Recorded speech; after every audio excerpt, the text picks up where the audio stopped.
Hello friends, आज हम लोग देखने वाले हैं क्लास 10 के एनसीईआरटी मैथ्स में एक्सरसाइज नंबर 4.1 का सॉल्यूशन। तो चलिए आज के लेक्चर को शुरुआत करते हैं। इसके पहले हम लोग कल वाले लेक्चर में इसका इंट्रोडक्शन पार्ट देख चुके हैं। अगर आप लोग वो लेक्चर नहीं देखे हैं तो इस लेक्चर को शुरू करने से पहले वो वीडियो आप लोग देख लीजिए ताकि इंट्रोडक्शन पार्ट आप लोग का क्लियर हो जाए। उसमें मैंने आपको क्वाड्रेटिक इक्वेशन क्या होता है यानी कि द्विघात समीकरण क्या होता है, उसका पहचान क्या है, यानी हम लोग कैसे पहचानेंगे कि कोई द्विघात समीकरण है या नहीं, कोई एक क्वाड्रेटिक इक्वेशन है कि नहीं, ये सारा का सारा डिटेल में मैं वहां आपको बताया हूं। तो पहले आप लोग इंट्रोडक्शन वाला पार्ट देखकर तब इसको वीडियो को प्ले करिए। चलिए हम लोग सॉल्व करते हैं। पहला क्वेश्चन बोल रहा है जांच कीजिए कि क्या निम्न द्विघात समीकरण है, यानी कि बस ये बताना है इन सबको सॉल्व करके कि जो भी यहाँ हम लोग को इन्फॉर्मेशन दिया हुआ है वो एक द्विघात समीकरण यानी कि क्वाड्रेटिक इक्वेशन है या नहीं है। तो चलिए देखते हैं। सिंपल फॉर्मूला वही सब लगाना है, कहीं a प्लस बी का होल स्क्वायर, कहीं a प्लस बी का होल क्यूब, जो भी लग रहा है। पहला क्वेश्चन बोल रहा है कि x प्लस 1 का whole square is equal to 2x minus 3। अब इसको सिंपल तरीके से सॉल्व वैसे ही करना है जैसे आप लोग छोटे क्लासों में क्लास 6, 7, 8 में आप लोग सॉल्व करते आए हैं। सॉल्व करके इसका जो भी वैल्यू आएगा पता लगाना है कि वो द्विघात समीकरण है या नहीं है। चलिए देखिए, x प्लस 1 का whole square a plus B के होल स्क्वायर के रूप में इसको तोड़ देंगे, क्या होगा x स्क्वायर प्लस 1 का square 1 plus 2x is equals to यहाँ क्या आएगा 2x माइनस 6। क्लियर है यहाँ तक सबको? आगे देखिए, अब जो भी राइट हैंड साइड में है उसको लेके आइए लेफ्ट हैंड साइड में, क्या होगा x square plus 1 plus 2x minus 2x plus 6, सारा साइन उल्टा हो जाता है, यहाँ हो गया इज इक्वल्स टू 0। आगे क्या आएगा x स्क्वायर के जैसा लाइक टर्म और कोई नहीं दिख रहा है तो x स्क्वायर वही आ जाएगा x स्क्वायर। अब यहाँ 2x यहाँ 2x, एक प्लस में है एक माइनस में है, खत्म। क्लियर? नंबर क्या बचा हुआ है कांस्टेंट में 1 और प्लस 6, क्या होगा प्लस 7 इज इक्वल्स टू 0। अब जरा ध्यान से देखिए, जो भी हम लोग का ये इक्वेशन, जो भी समीकरण हम लोग को मिला है, इस समीकरण को देख के आप लोग को बताना है कि ये द्विघात है कि नहीं है। याद करिए पिछले लेक्चर में आपको बताया था इक्वेशन चाहे कैसा भी हो, वेरिएबल कोई भी हो, चर अचर कोई भी हो, देखना हमें बस ये है कि चर संख्या पर हमारा जो घात है वो घात अधिकतम 2 होना चाहिए। तो द्विघात समीकरण का सबसे मेन फंडा क्या है कि चर संख्या पर, यहां पर मैं आप लोगों के लिए मैं लिख दे रहा हूं कि चर संख्या पर अधिकतम घात क्या होना चाहिए 2। बाकी हमारा अचर संख्या है नहीं है, चर में क्या है क्या नहीं, हमें कोई मतलब नहीं है। मतलब हमें बस एक चीज से है कि चर संख्या पर अधिकतम घात 2 होना चाहिए और जिस पर संख्या पर अधिकतम घात 2 है उसके साथ वाला अंक 0 नहीं होना चाहिए, क्योंकि मैं कल आपको बताया था कि द्विघात समीकरण ax square plus bx plus c is equal to 0 के रूप का होता है, जहां a का वैल्यू यानी कि x स्क्वायर के साथ वाला अंक 0 नहीं होना चाहिए। क्लियर है यहाँ तक सबको? तो ये कॉन्सेप्ट लगा के क्या हम लोग कह सकते हैं कि ये एक द्विघात समीकरण है। क्लियर है? चलिए अगला क्वेश्चन देखते हैं। अगले क्वेश्चन को सॉल्व कैसे करेंगे, 2 ब्रैकेट है, दोनों ब्रैकेट का बीच में कुछ नहीं है, यानी मल्टीप्लाई हो रहा है। करिए मल्टीप्लाई, x मिलके x स्क्वायर, फिर x और 1 मिलके प्लस x, फिर -2 और x मिलके -2x, -2 और +1 मिलके -2, आगे इज इक्वल्स टू ये क्या होगा x और x मिलकर x स्क्वायर, x और 3 मिलकर प्लस 3x, -1 और x मिलके -x और -1 प्लस 3 मिलकर -3। यहां तक क्लियर है सबको? आगे क्या होगा हम लोग का x square plus x minus 2x minus 2, सारे के सारे राइट हैंड साइड वाले टर्म को लेके आइए लेफ्ट हैंड साइड में, सारा सिंबल उल्टा हो जाएगा, -x square minus 3x plus x plus 3, बचेगा क्या, कुछ नहीं है यानी कि 0। क्या आएगा देखिए ध्यान से, ये रहा x स्क्वायर, ये रहा x स्क्वायर, एक पॉजिटिव एक निगेटिव, एक प्लस में एक माइनस में, खत्म। और कोई कैंसिल हो रहा है? कोई कैंसिल होने वाला दिख नहीं रहा है। x वाले को सबको एक में मिलाइए, x और -2x, क्या आएगा -x, फिर -x और -3 मिलकर क्या होगा -2x, फिर नंबर क्या बचा हुआ है -2 और +3, क्या आएगा 3 -2 + 1 इज इक्वल्स टू 0। आगे क्या मिलने वाला है -x और -2x मिलकर -3x plus 1 is equals to 0। अब देखिए ध्यान से फिर इस समीकरण को, इस समीकरण क्या ये द्विघात समीकरण है? अभी बताया हूं आप लोगों को कि चर संख्या पर अधिकतम घात क्या होना चाहिए 2। क्या यहां दिख रहा है अधिकतम घात 2? नहीं दिख रहा है, यानी कि द्विघात समीकरण नहीं होगा। हम लोग को सिंपल यही बताना है, कारण हमें यहां नहीं पूछ रहा है, बस बताना है द्विघात समीकरण है या नहीं है। चलते हैं तीसरे क्वेश्चन पे। अगला क्वेश्चन क्या बोल रहा है, क्वेश्चन नंबर 5। ये जरा ध्यान दीजिएगा कि फर्स्ट सेकंड थर्ड फोर्थ ऐसे है, मैं ऐसे इसको सॉल्व कर रहा हूं, नंबरिंग आप लोग ध्यान दीजिएगा। फिफ्थ यहाँ क्या बोल रहा है, 2x माइनस 1 और x माइनस 3 मल्टीप्लाई सेम ऐसे ही होगा जैसे इसका मल्टीप्लाई ऐसे हुआ है। 2x और x का मल्टीप्लाई क्या आएगा, 2x स्क्वायर, 2x में -3 से -6x, फिर -1 और x मिलकर -x, फिर -1 और -3 मिलकर +3, आगे इज इक्वल्स टू x और x मिलकर x स्क्वायर, x और -1 मिलकर -x, 5 और x मिलकर +5x, और 5 और -1 मिलकर -5। क्लियर है यहाँ तक सबको? आगे देखिएगा ध्यान से, 2x से वही काम करना है, फिर यहाँ का सारा राइट टर्म लेके आना है लेफ्ट टर्म में। 2x square -6x -x +3 -x square +x -5x +5 is equals to right hand side दाएं पक्ष में बचा क्या, कुछ नहीं, यानी कि क्या बचा, 0। क्या आने वाला है, अब सबको एक में मिलाइए, x स्क्वायर वाले को एक में और x वाले को एक में, तो 2x स्क्वायर और -x स्क्वायर क्या आएगा, तो 2x स्क्वायर में से x स्क्वायर गया तो x स्क्वायर। अगर यहाँ किसी को सब्ट्रैक्ट करने में दिक्कत है तो यहाँ सोचते इस तरीके से है कि यहाँ x स्क्वायर कितना है, 2, यहाँ x स्क्वायर कितना है, 1। अब 2x स्क्वायर में से एक तो x स्क्वायर निकल गया, एक x स्क्वायर बचेगा, वही x स्क्वायर यहाँ आ गया। आगे हम अपना x में क्या बचा हुआ है, -6x और -x मिलकर -7x, फिर +x और -5x मिलकर -4x, फिर +5 और +3 मिलकर +8। सारा का सारा टर्म हम लोग का कवर हो गया, बचा है केवल 0। आगे क्या आएगा, इसको मिलाइए फटाफट, x स्क्वायर -7x और -4x यानी कि -11x +8 इज इक्वल्स टू 0। अब फिर इस सब समीकरण को यानी इस इक्वेशन को आप ध्यान से देखिए और देख के बस वो वाला कॉन्सेप्ट लगा के आप बताइए कि क्या वो ये समीकरण हमारा द्विघात समीकरण है या नहीं है। क्या चाहिए था हम लोगों को, अधिकतम घात 2 दिख रहा है, यानी कि समीकरण हमारा ये द्विघात समीकरण है। अगले क्वेश्चन पे चलते हैं। यहां क्या है, ax + 2 का होल क्यूब। अब आप लोगों से एक क्वेश्चन, a + b का होल क्यूब क्या होता है बताइए फटाफट, मालूम है सबको, बोलिए। a + b का होल क्यूब क्या होता है, a³ + b³ + 3ab in bracket a + b। अब इसी रूप में इसको तोड़ देना है यहाँ पे और इसको सॉल्व करके यहाँ पे, चलिए तोड़िए फटाफट। x +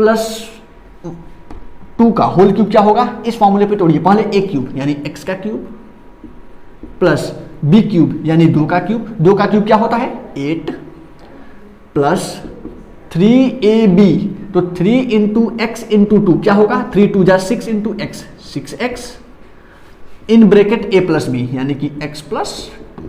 क्लियर है यहां तक सबको? आगे मल्टीप्लाई इसका यहां और इसका यहां क्या होगा, 2x में x स्क्वायर से 2x³, फिर 2x में -1 से तो -2x।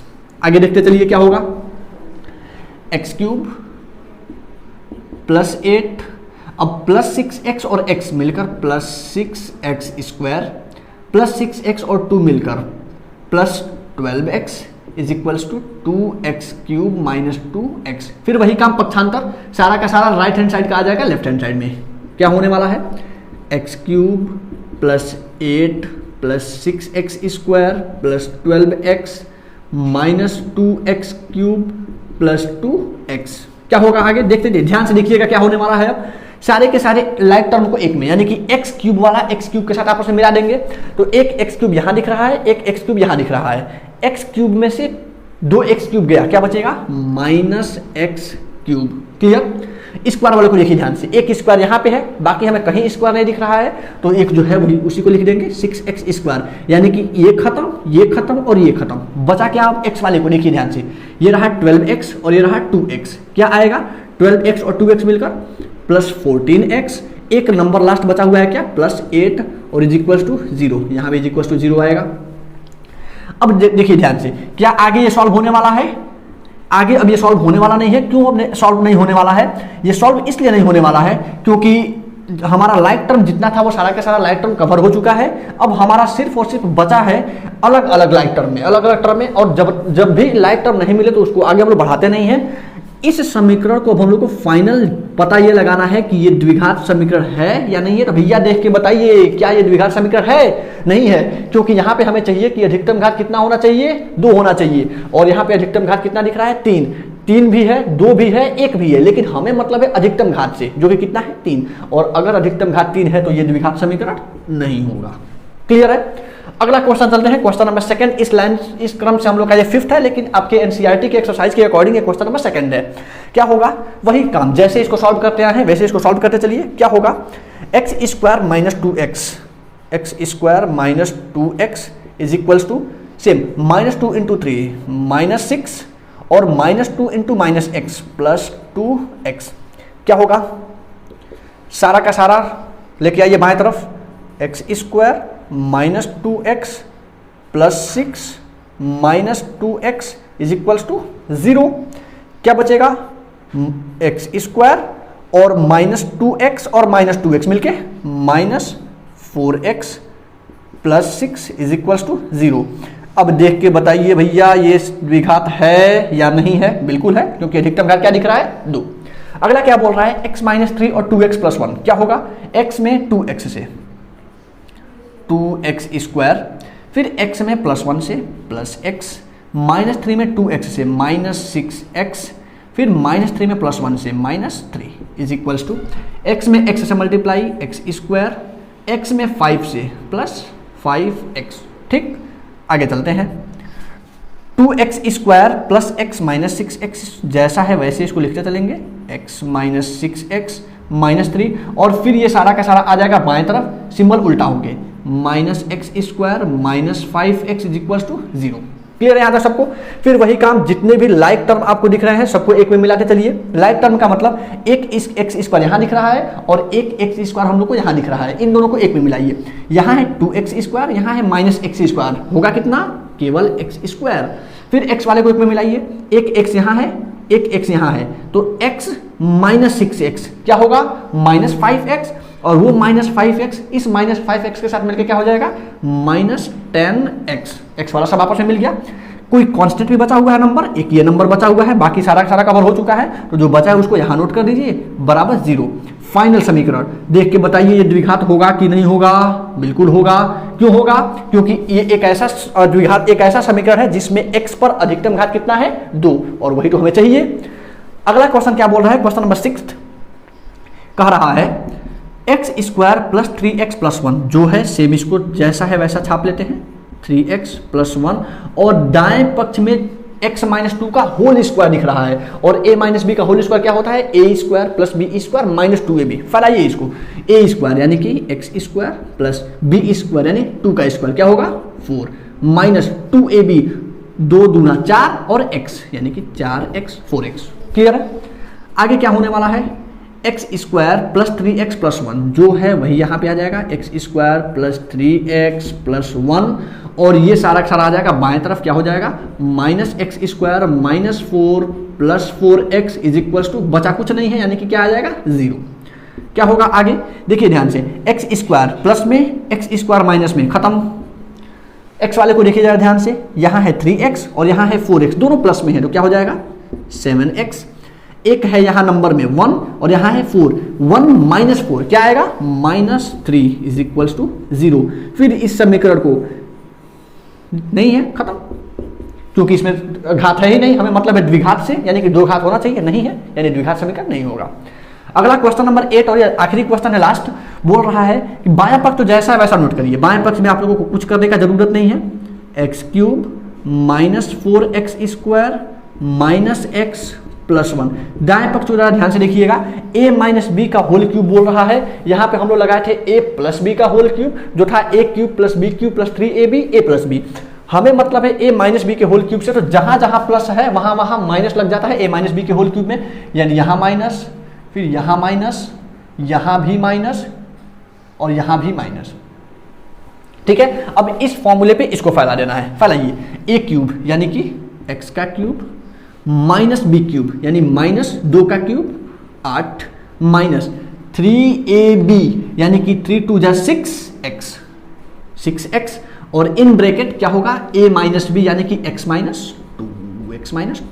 क्लियर है यहाँ तक? आगे चलते हैं, x³ minus 4x square minus x plus 1 is equals to x³ minus 8 minus 6x और x मिलकर -6x स्क्वायर, -6x और -2 मिलकर +12x।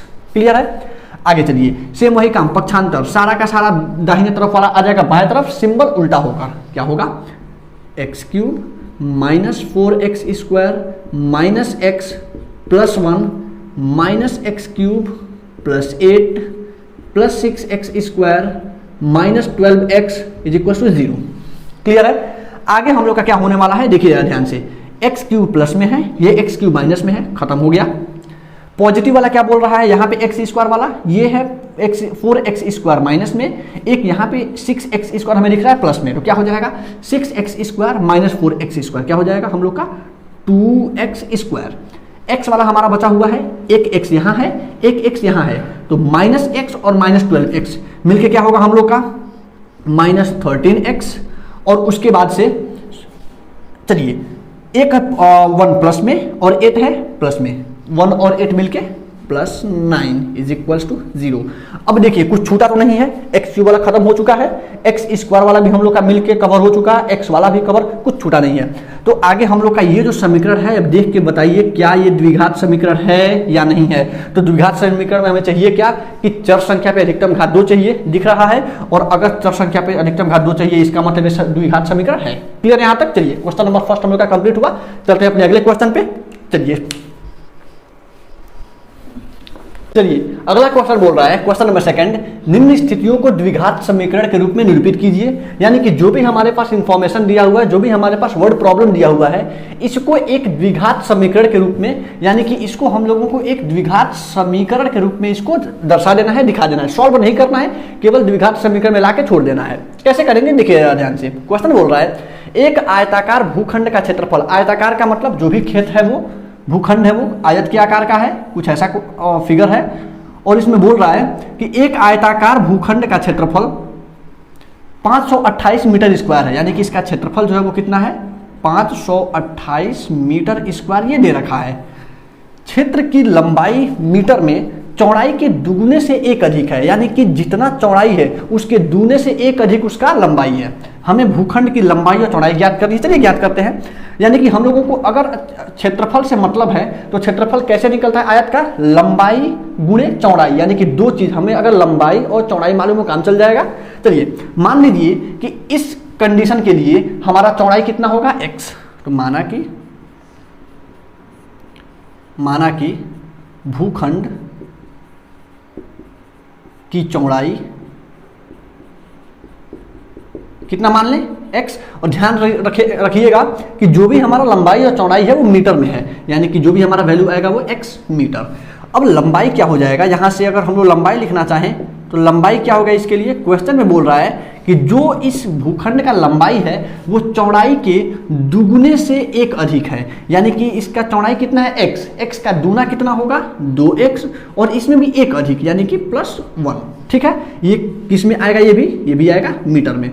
अब क्वेश्चन के हिसाब से सॉल्व करना है। क्वेश्चन बोल रहा है कि इसका क्षेत्रफल कितना है 528 मीटर स्क्वायर, और हमें मालूम है कि आयत का क्षेत्रफल क्या होता है, लंबाई गुणे चौड़ाई। तो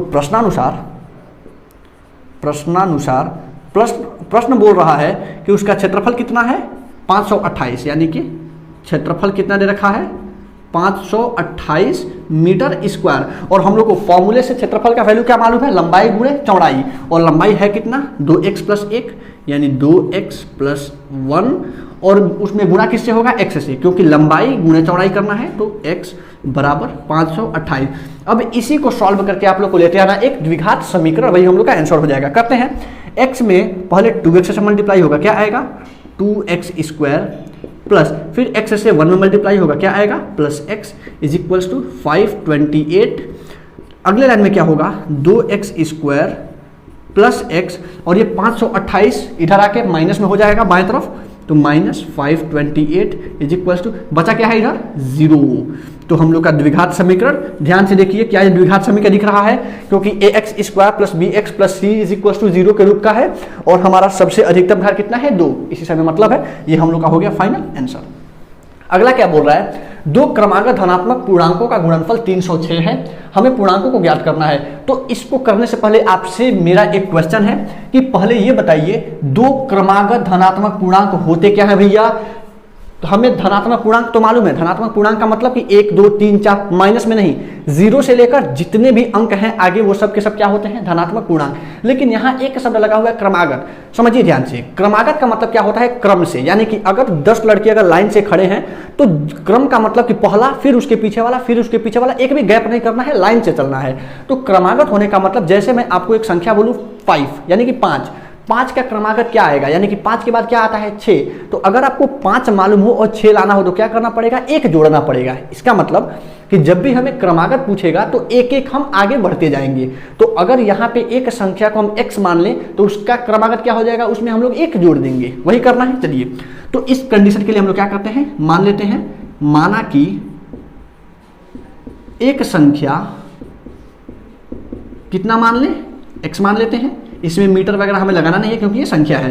तो अगर एक संख्या x है तो दूसरी संख्या क्या हो जाएगी, दूसरी संख्या बोल क्या रहा है कि दोनों का दोनों क्रमागत धनात्मक पूर्णांक है। और क्रमागत धनात्मक पूर्णांक के लिए मैंने अभी आपको बताया कि अगर एक संख्या x होगा तो क्रमागत का मतलब उसके बाद वाला और उसके बाद वाले का मतलब उसमें 1 जोड़ना पड़ेगा। तो अगर एक को हम x माने तो दूसरा क्या हो जाएगा, x + 1। ये दोनों हम लोग का नंबर हो गया। साथ में बोल रहा है कि इन दोनों का गुणनफल कितना है, 306। बस यही कर देना है, इन दोनों का गुणा करके लिख देना है 306 के बराबर। चलिए तो प्रश्नानुसार क्या हो जाएगा, ध्यान से देखिए, दोनों का गुणा x × x + 1 = है कितना, 306 यानी 306। गुणा करिए फटाफट जैसे पीछे हुआ है। क्या होगा, x में x से मल्टीप्लाई x² प्लस x में 1 से मल्टीप्लाई x = 306। अब हम लोग को फिर वही काम, सारे जितने भी दाहिने तरफ है सबको लेते आना है बाएं तरफ में, सिंबल उल्टा हो जाएगा। तो क्या होगा, x² प्लस x माइनस 306 यहाँ कुछ नहीं है तो क्या बचेगा, 0। ये हम लोग का क्या आ गया, द्विघात समीकरण है। ये द्विघात समीकरण बिल्कुल है, यानी कि ये हम लोग का हो गया फाइनल आंसर। क्लियर है। चलिए अगला क्वेश्चन देखते हैं, अगला क्वेश्चन क्या बोल रहा है उसके लिए। चलिए अगला क्या बोल रहा है, क्वेश्चन नंबर 2 का 3rd, रोहन की मां उससे 26 वर्ष बड़ी है, उनकी आयु का गुणनफल अब से 3 वर्ष पश्चात 360 हो जाएगी। हमें रोहन का वर्तमान आयु ज्ञात करना है। तो जो ज्ञात करना है वो मान लेते हैं। क्या ज्ञात करना हम लोग को, रोहन का वर्तमान आयु मान के चलते हैं हम लोग। मान लीजिए, माना कि रोहन का वर्तमान आयु कितना मान लेते हैं, x वर्ष। तो अगर रोहन का वर्तमान आयु x वर्ष है तो साथ में यह भी बोल रहा है कि रोहन की मां उससे 26 वर्ष बड़ी है। तो अगर रोहन का आयु x है तो उसकी मां का आयु कितना हो जाएगा, वो 26 साल बड़ी है। तो अगर 26 साल बड़ी है तो इसमें x में हम क्या करेंगे, 26 जोड़ देंगे। तो उसकी मां का आयु, तो रोहन की मां का आयु कितना हो जाएगा, मां की आयु कितना हो जाएगा, x + 26 वर्ष। क्लियर है यहां तक सबको, इतना तो हम लोग का क्लियर हो गया। अब पूछ रहा है, आगे बोल रहा है कि उनकी आयु का गुणनफल अब से 3 वर्ष पश्चात, यानी कि बोला अब से 3 वर्ष पश्चात। तो सबसे पहले ये पता करिए कि अब से 3 वर्ष पश्चात उनका आयु होगा कितना। पश्चात का मतलब होता है बाद में, यानी कि अगर आज रोहन का आयु x साल है तो 3 साल बाद रोहन का आयु कितना होगा, सोच के बताइए फटाफट, तब तक मैं इसको लिख रहा हूं। 3 वर्ष पश्चात, 3 वर्ष पश्चात क्या होगा, रोहन की आयु, रोहन की आयु, चलिए क्या होगा, आज अगर रोहन x साल का है तो 3 साल बाद क्या होगा। अक्सर बच्चे बोलते हैं 3x, लेकिन ध्यान दीजिएगा, अगर आज आप 10 साल के हैं तो भैया 3 साल बाद आप 10 में 3 यानी 30 साल के नहीं होने वाले हैं। यहाँ पे हम लोग जोड़ते हैं, गुणा नहीं करते हैं। तो अगर हमारा रोहन का आयु अगर x साल आज है तो उसमें 3 साल बाद वो जुटेगा, गुणा नहीं होगा, 3 से हम लोग क्या करेंगे, जोड़ेंगे। तो रोहन का आयु 3 साल बाद क्या हो जाएगा, x + 3 वर्ष। और उसकी मां की आयु कितनी हो जाएगी, मां की आयु पहले कितना था, x + 26, इसमें 3 साल और जुड़ जाएगा तो 26 और 3 कितना हो जाएगा, 29। तो x + 29 वर्ष। यहां तक तो हमारा मामला क्लियर हो गया। अब बोल रहा है कि उनका जो गुणनफल है 3 वर्ष पश्चात ये जो गुणनफल है वो कितना हो जा रहा है 360। तो अब हम लोग को क्या करना है, 3 वर्ष पश्चात जो इन दोनों का आयु आया है, इन दोनों का गुणनफल क्या करना है 360 के बराबर हम लोग का मिल जाएगा द्विघात समीकरण। तो करते हैं प्रश्नानुसार क्या होगा, इन दोनों का गुणा करिए, x + 3 × x + 29 का वैल्यू होगा कितना 360। गुणा करना आता है, फटाफट करिए, x में x से मल्टीप्लाई, x², x में 29 तो 29x, फिर 3 में x से 3x और 3 में 29 से क्या होगा 87, 3 9 जा 27, 7 2, 3 2 जा 6 और 2 8, सॉरी यहाँ इज इक्वल्स टू यहाँ प्लस रहेगा, प्लस 87 इज इक्वल्स टू 360। चलिए नीचे का क्लियर स्पष्ट होगा या नहीं होगा, इसको मैं यहाँ पे लिखता हूँ, x², बाकी कोई लाइक टर्म दिख नहीं रहा है तो हो जाएगा हमारा x², साथ में x वाला 2 टर्म दिख रहा है, एक है 29x और एक है 3x, मिलके क्या होगा 29 और 3 मिलके 32x, साथ में 87 और 360 आके सब्ट्रैक्ट होगा तो plus 87 minus 360 is equals to 0। क्या होने वाला है x² प्लस 32x। अब इस सब्ट्रैक्ट होगा क्या होगा 87 में से 360 सब्ट्रैक्ट करना है, पहली बार कि ये माइनस में आएगा और माइनस में होगा कितना 10 से 7, 3 5, 15 से 8, 7 और 2 माइनस 273, क्लियर है, इज इक्वल्स टू 0। अब ये हम लोग का क्या आ गया द्विघात समीकरण। ये द्विघात समीकरण, क्या ये समीकरण द्विघात दिख रहा है, सबसे पहला तो क्वेश्चन ये है, बिल्कुल दिख रहा है, और हमें क्वेश्चन में यही तो चाहिए था, केवल द्विघात समीकरण सॉल्व करना नहीं हम लोगों को, ये हो गया हम लोग का फाइनल आंसर। अगले पे चलते हैं, एक रेलगाड़ी 480 किलोमीटर की दूरी समान चाल से तय करती है, यदि इसकी चाल 8 किलोमीटर प्रति घंटे कम होती तो वह उसी दूरी को तय करने में 3 घंटे अधिक समय लेती। हमें रेलगाड़ी की चाल ज्ञात करनी है, चलिए ज्ञात करते हैं। सबसे पहले एक दूरी आप एडजस्ट करिए। सबसे पहले मैं आपको एक फॉर्मूला बता दूं, आप लोग को मालूम होगा चाल बराबर दूरी बटे समय, क्योंकि हम लोग उसी का यहाँ यूज करने वाले हैं, तो ये आप ध्यान दीजिएगा इस फॉर्मूले को, चाल बराबर दूरी बटे समय। यहीं से एक और फॉर्मूला निकलता है समय का, तो समय का क्या होता है इसको भी मैं यहां नोट कर देता हूं, समय बराबर दूरी बटे चाल। इन दोनों फॉर्मूले को ध्यान में रखते हुए इस क्वेश्चन को सॉल्व करना है, इसका हम लोग को यहां यूज पढ़ने वाला है, ये 2 फॉर्मूला यहां से। चलिए क्वेश्चन बोल रहा है एक रेलगाड़ी 480 किलोमीटर की दूरी, यानी दूरी हम लोग का कितना है 480 किलोमीटर, ध्यान दीजिएगा दूरी हमारा कितना है 480 किलोमीटर की दूरी समान चाल से तय करती है एक रेलगाड़ी, यदि इसकी चाल 8 किलोमीटर प्रति घंटे कम होती।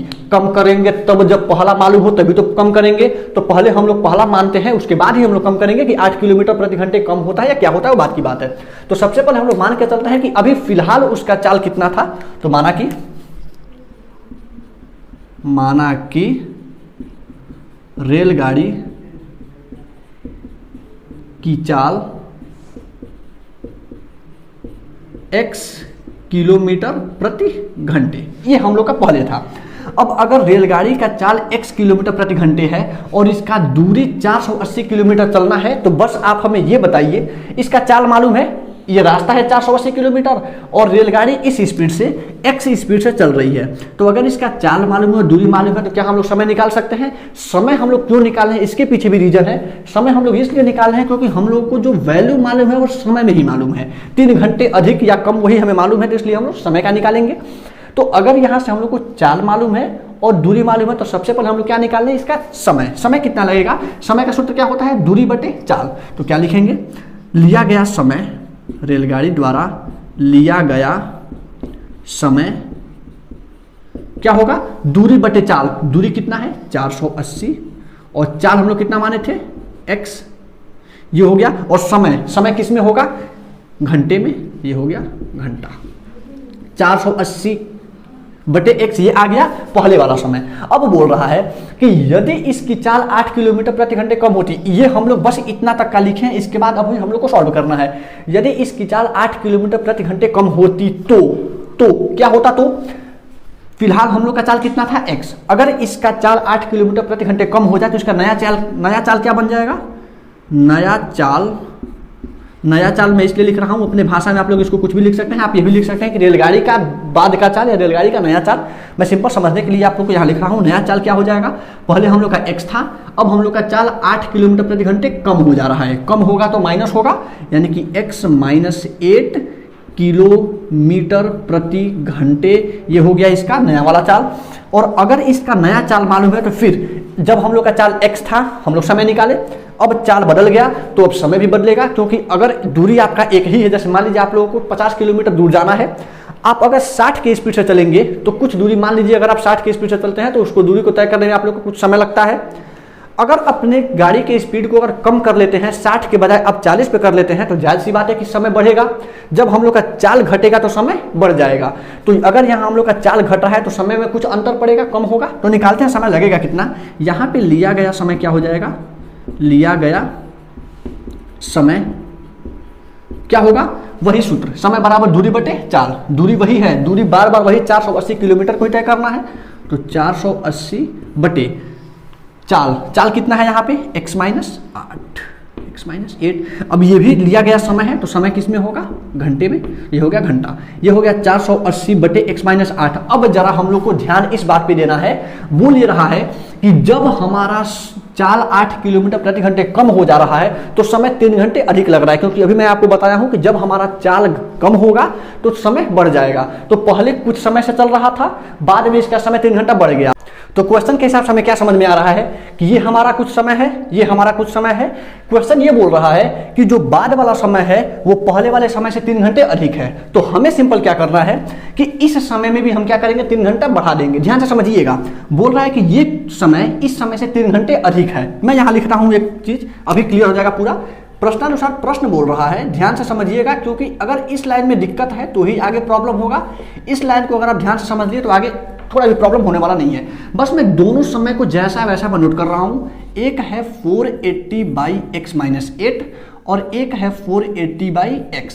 बोल ये रहा है कि ये जो हमारा समय है वो इस समय से 3 घंटे अधिक है। अगर हमें इसको बराबर करना तो हमारे पास दो रास्ता है, या तो ये जो 3 घंटे अधिक है इसमें से 3 घंटा कम कर लिया जाए, या तो ये 3 घंटे कम है इसको 3 घंटा बढ़ा दिया जाए। शुरू से हम लोग को छोटे से आदत है कि जोड़ना आसान लगता है, जोड़ते हैं बिंदास इसको।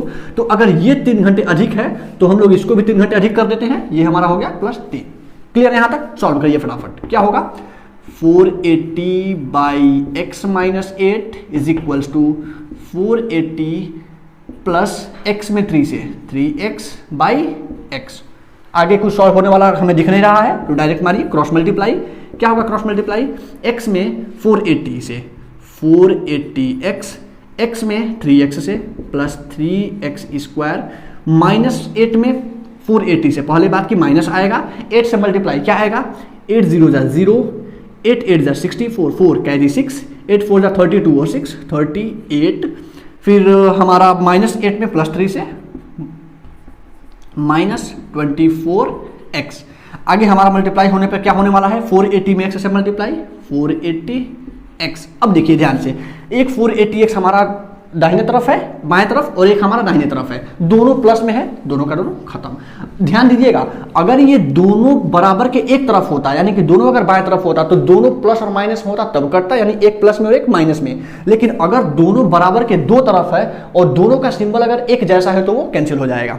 चलते हैं आगे, बचे हुए को सिंपल आप छाप लीजिए, 3x square minus 24x minus 3840 is equal to 0। कुछ इसको देख के लग रहा है, क्या लग रहा है, सारा का सारा 3 से कटने वाला है, हटाइए इसको। 3 से ये भी कटेगा, 3 से 24 भी जाने वाला है, 3 से 3840 भी जाने वाला है। कितना बार में जाएगा, मैं इसको कैंसिल करके लिखता हूँ। 3 से ये पूरा खत्म हो जाएगा, 3 से ये 24 8 बार में जाएगा, 3 से ये कितने बार में जाने वाला है, 1 2 8 और 0। सही है, 3 1 जा 3, 3 2 जा 6, 2 4 8 जा 24 और 0। क्लियर है? चलिए छापिए इसको। ये रहा x square minus 8x minus 1280 is equals to 0। क्या होगा आगे, ये रहा हम लोग का द्विघात समीकरण। क्या ये द्विघात समीकरण हम लोग को दिख रहा है? बिल्कुल है, क्योंकि x पर हमारा मैक्सिमम पावर कितना है, 0। ये रहा हम लोग का क्वेश्चन नंबर 2 का सारा सॉल्यूशन, यानी कि यहाँ पे हम लोग का एक्सरसाइज नंबर 4.1 कंप्लीट हुआ द्विघात समीकरण का। मिलते हैं अपने अगली वीडियो में एक्सरसाइज नंबर 4.2 के इंट्रोडक्शन वाले वीडियो के साथ। तब तक के लिए धन्यवाद।